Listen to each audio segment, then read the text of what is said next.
Okay. Hello again, Mr. Fra Huges. Good to see you. I am, thank you.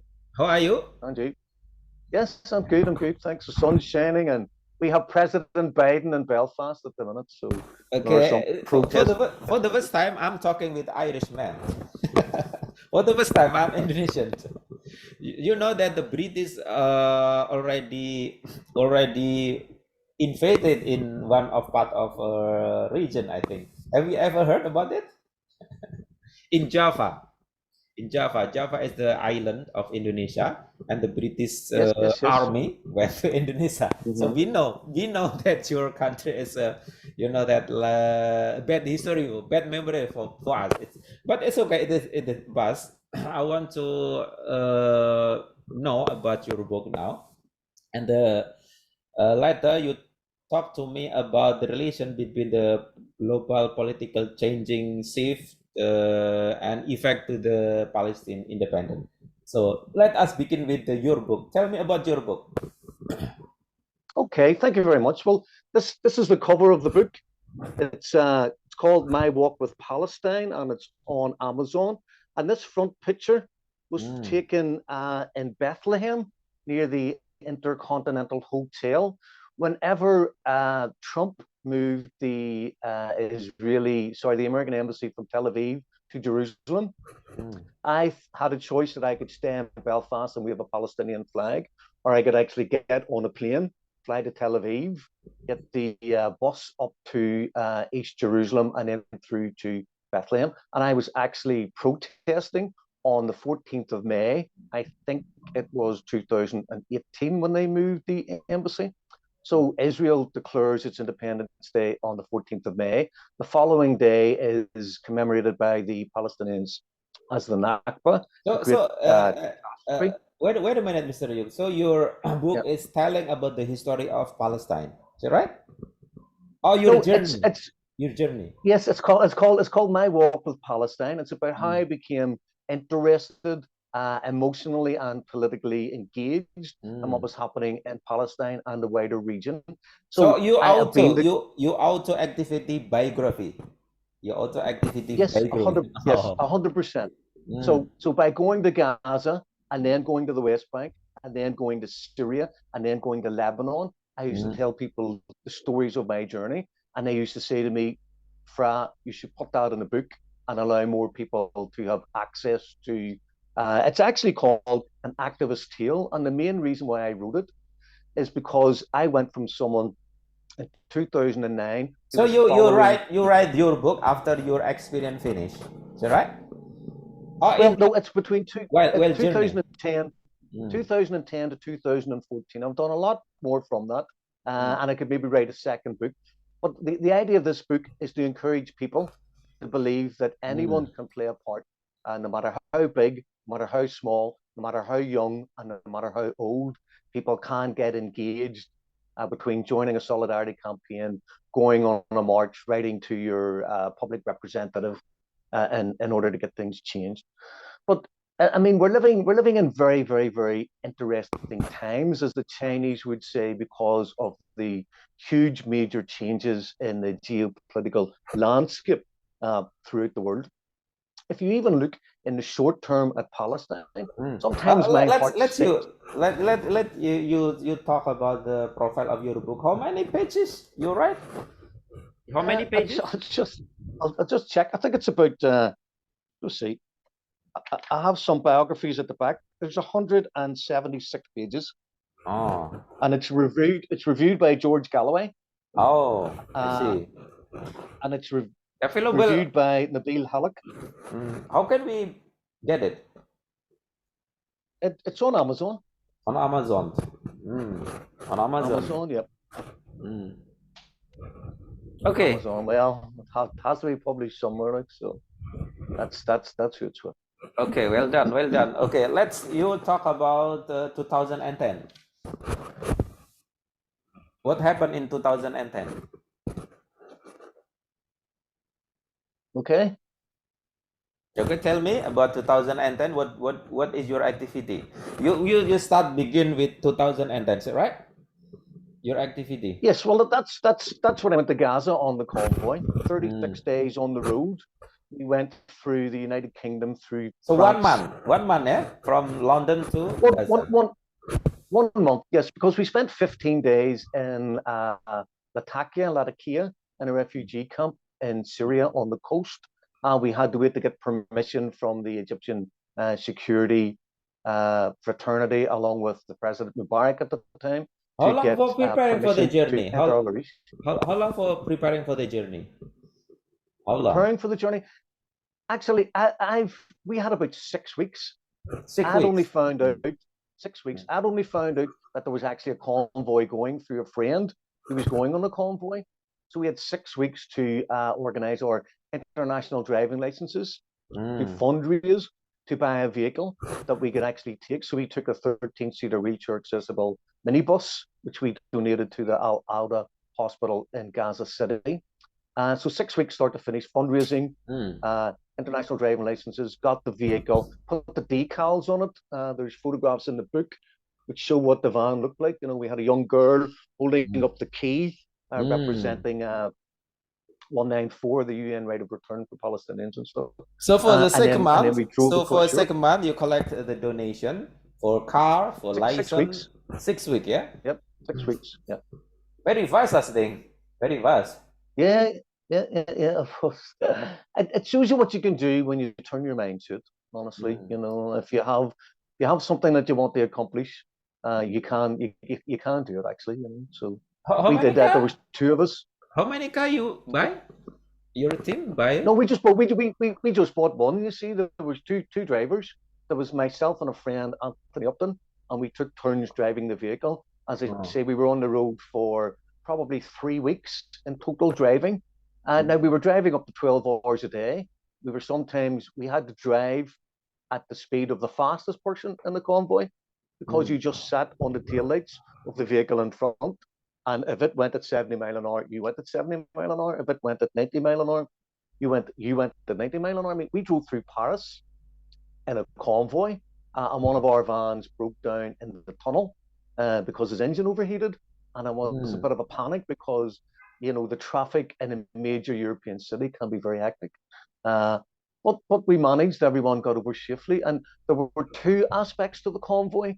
There was this Western convoy that left from London, and there was a Middle Eastern convoy that had people from Jordan, people from Kuwait, and people from Lebanon and things, who all came to join. So I think there were about 400 people and like 150 to 200 vehicles that all managed to make the journey via Latakia to Al Arish, and from Mm. Al Arish through Rafah into Gaza on the 21st of October 2010. So that's what the book really details kind of my history growing up in Belfast, growing up under occupation, and how I saw the parallels with the Palestinians growing up under occupation. And then the story evolves from the convoy to other kind of acts of solidarity that I have done, Mm. supporting not just supporting the Palestinian people, but actually learning the politics of the region, and meeting people, and seeing their humanity. I've never met a Palestinian that I have How ever many felt how many how many any city you have hatred been towards. travel? How many city? So many How many spots. cities? How many city? How many spots you? Because well, your Yes, journey, well, of course, yes, many spots. yes, yeah, we left Belfast to go to Dublin, to take the Mm. ferry to Wales, to drive to London, for George Galloway to like wave us off at London Bridge. We were Mm. under threat from the English Defence League. We were told that the convoy would be attacked, and we were Mm. expecting bricks and bottles to be thrown at some stage on the journey leaving London, which didn't transpire. We then took the Channel Tunnel to Paris, and from Paris we went to Lyon, and from Mm. Lyon we went over the Alps to Milan. And from Milan in Italy we went to Ancona on the coast. We were followed all the way through by Press TV, which was fantastic. They covered the journey, the Iranian television company. Then we went from Ancona to Thessalonica in Greece, and from Thessalonica we went to the Turkish border, and we Mm. went to Istanbul and Ankara before we then traveled through Syria. We stopped off in Damascus, and then we went to Latakia when we were there for the 15 days. before getting into Egypt. So it's indelibly marked in my psyche. That whole journey, it was beautiful going through Well, what kind of program, Mr. place Hugh? to How place. many? What kind of program? Press release, conference, small conference, something like that. Charity, give a charity. Well, your journey. Yes, yes, That, yes. There were different. I mean, we went to Paris. We were hosted uh, by an Arab Palestinian collective in the suburbs. They put us up in like a municipal hall. So we had like sleeping bags. They brought us food in the evening. They brought us food the next day before we traveled on. And there were press conferences in Istanbul. We were all at the Blue Mosque. When we got to Gaza, there were press conferences and Palestinian television. Throughout the journey, we tried to raise the profile of the convoy itself. We drove around the Arc de Triomphe on Bastille Day. I think that was no, that's in July. And we drove around the Arc de Triomphe and stuff in the convoy with our Palestinian flags. We had flags and decals on the vans, so it made a huge visual impression on anyone who saw 50 to okay. 70 The vehicles hardest part, traveling I think, through from Irish, yeah, from the hardest part is the border of Egypt to Gaza. You got Yes, permission? 100%. You got permission? Yes, yes, yes. Apparently, there are three security branches in Egypt, and all three must agree that you're allowed in. And Mubarak, as the president at the time, you also have to have his permission. So there were, and George Galloway at the time was persona non grata. So while he was Hmm. with us at times in Latakia, trying to put some pressure on the Egyptian security services to allow us in, that's why we spent 15 days in Hmm. Latakia. It's not that we Okay. wanted to spend that time there. That's how Okay, long it took us. very long journey. What is the mission of your journey on your book? What is the mission? Main mission. What is the message for the world? Yes, the mission for me was not necessarily to take a 13-seater wheelchair accessible minibus to Gaza.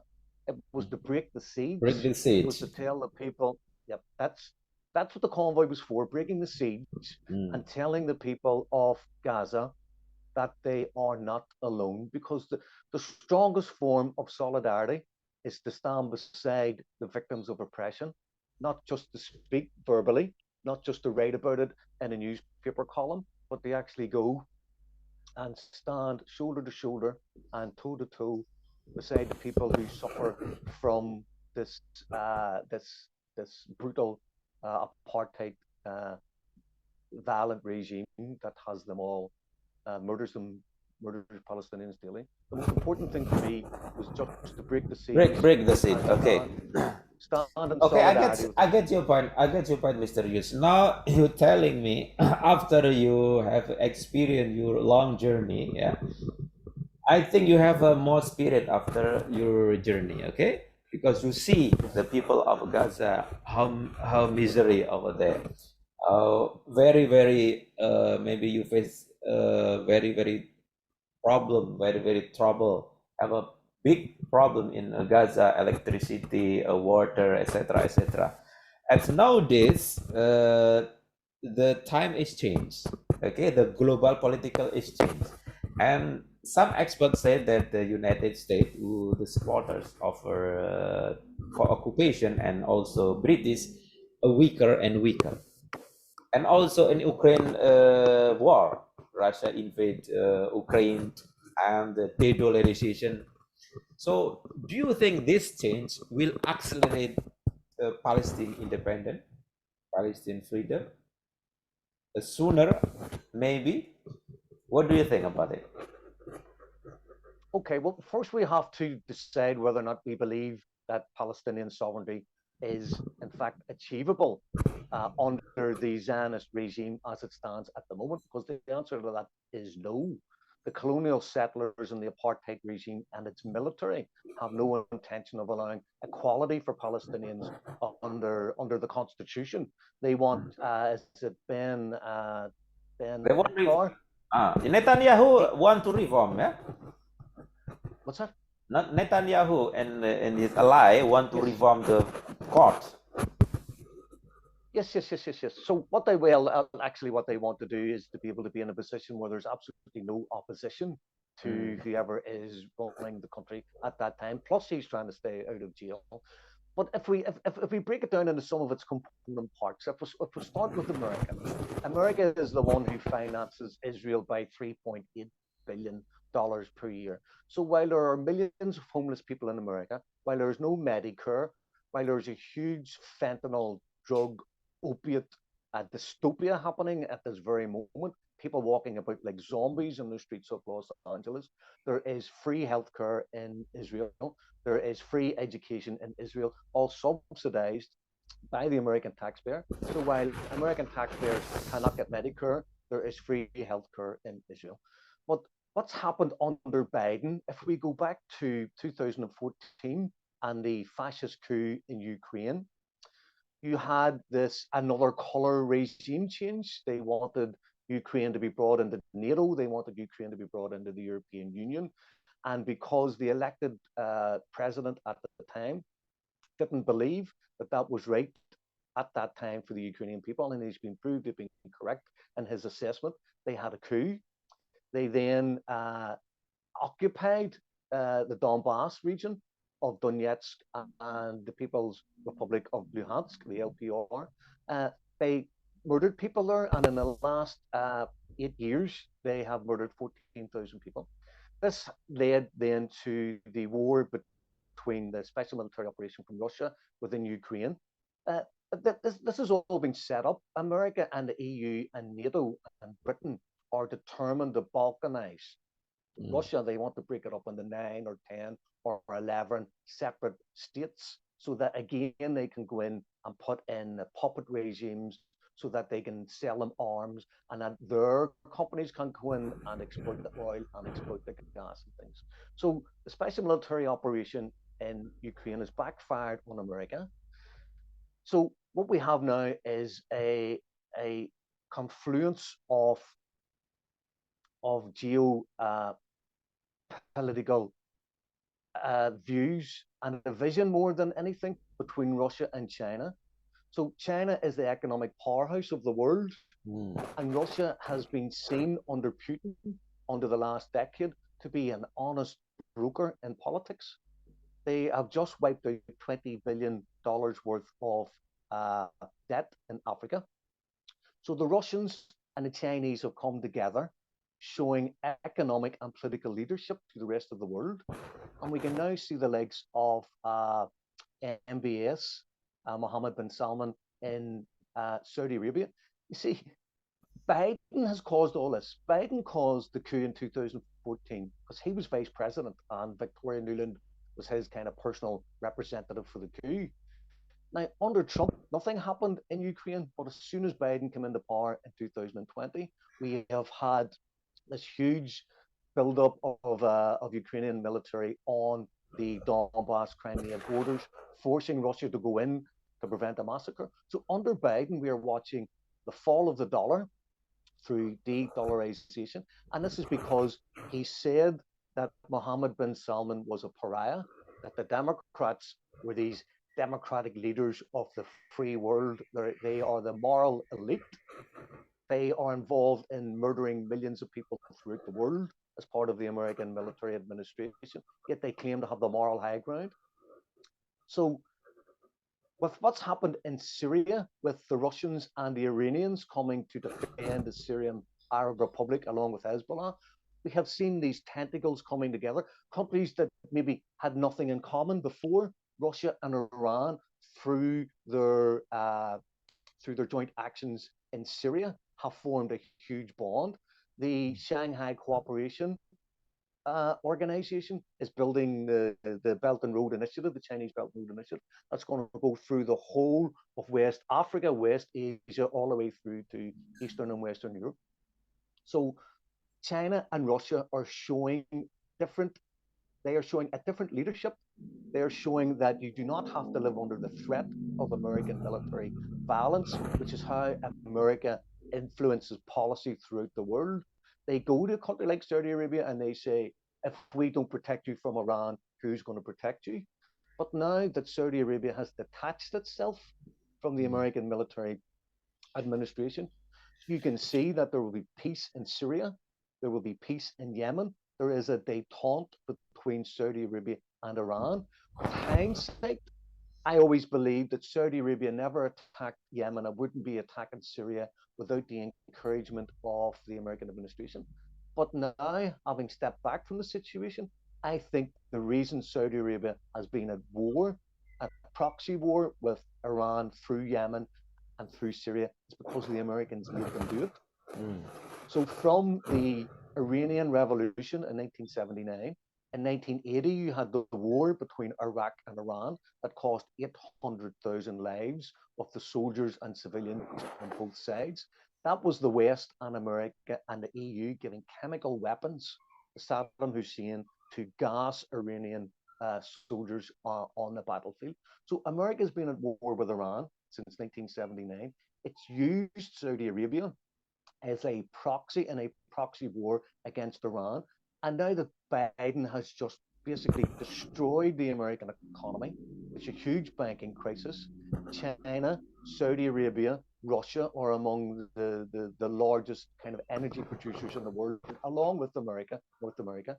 And they are now using the yuan, and India and Pakistan and the BRIC countries like Brazil, South Africa, they are now using their own currencies. So the reserve currency, which was the dollar, which has kept America and the American economy, the banking system, and it's really its military elite and its political elite atop of the heap when it comes to global power. That's all falling apart in front of our very eyes.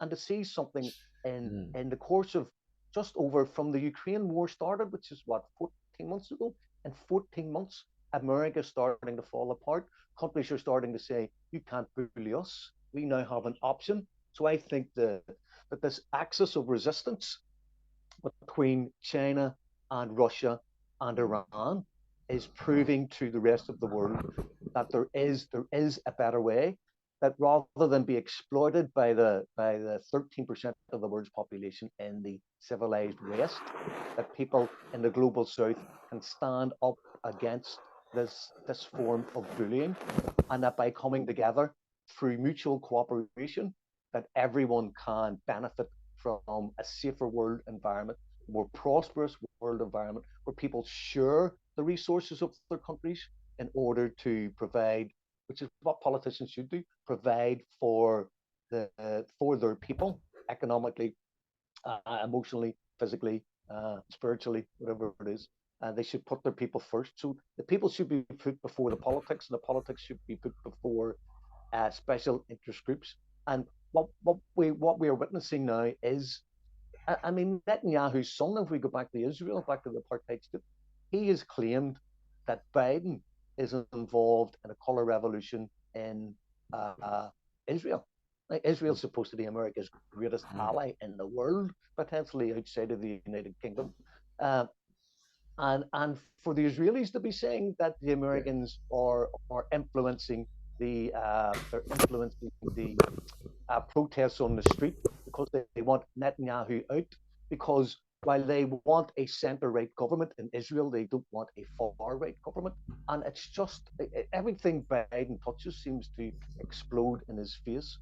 So when it comes to Palestinian solidarity, you're now going to have the Chinese and the Russians, along with Iran and Lebanon and Yemen and Syria, as a bulwark, and potentially Saudi Arabia as a bulwark against the Zionist expansionist project in the region. Where that takes us is very, very difficult to say. But Israel's frightened of Hezbollah. That's very, very, very obvious. Frightened of Iran. They keep bombing Syria just because they can get away with it, because Syria is not in a position to defend itself, really. They keep bombing Gaza because it's easy to murder people who only have like borders, and they have no tanks, they have no standing army, they have no navy, they have no air force. You're talking about, you know. Okay, Mr. Yotz, I think very many variable in this world to connect each other, and we know that like Chinese and Russia, yeah, never support Palestine strongly, but not directly. I mean, but indirectly. like Russia support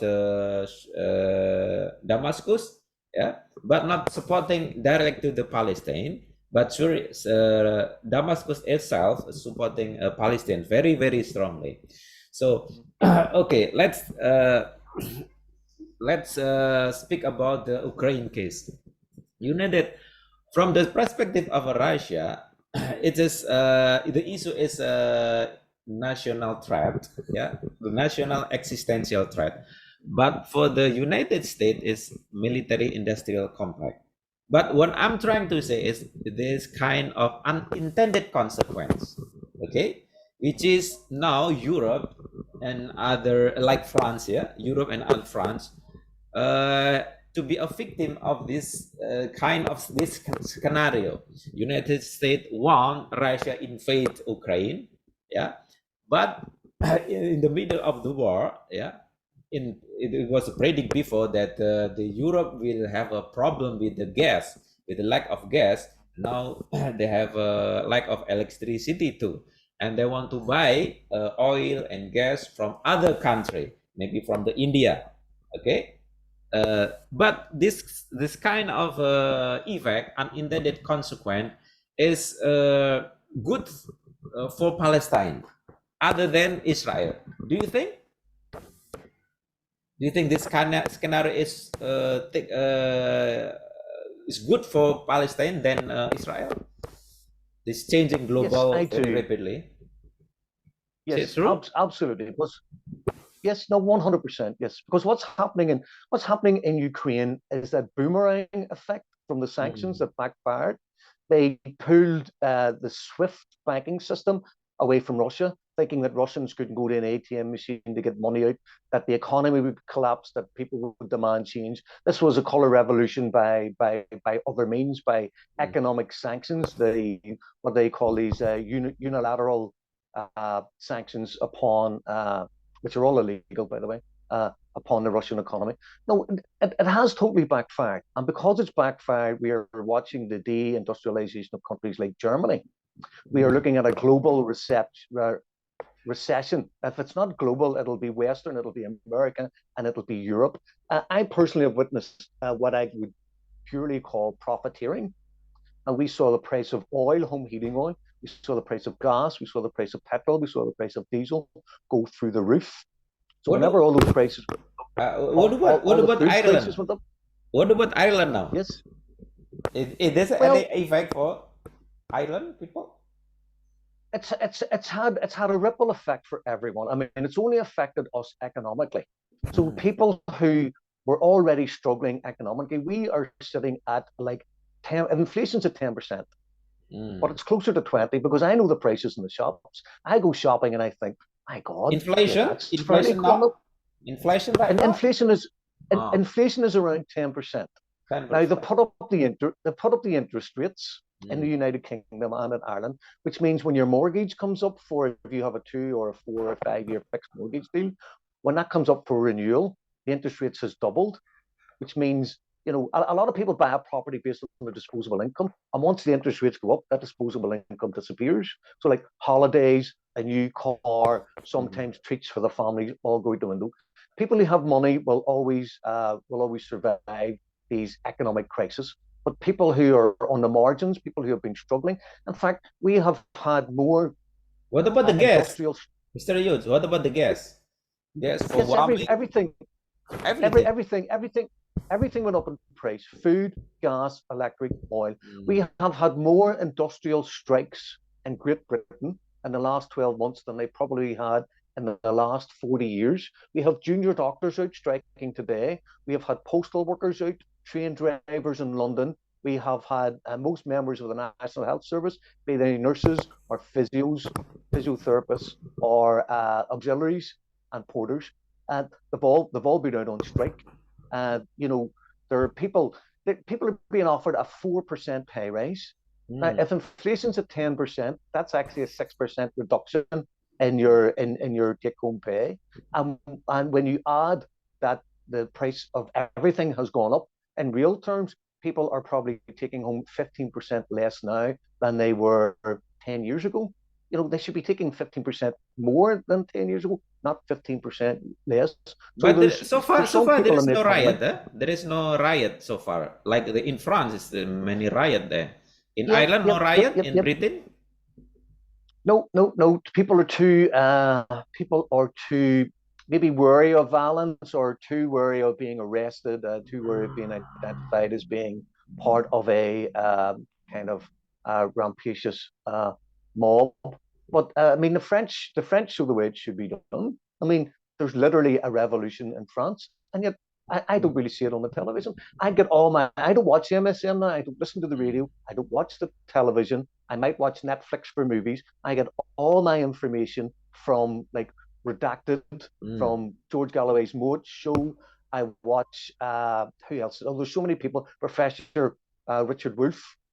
There's so many people out there, including the guys from the Duran, and I get all my kind of global updates now from trusted, what I would trust as an independent media sources, much more than the Okay. mainstream media.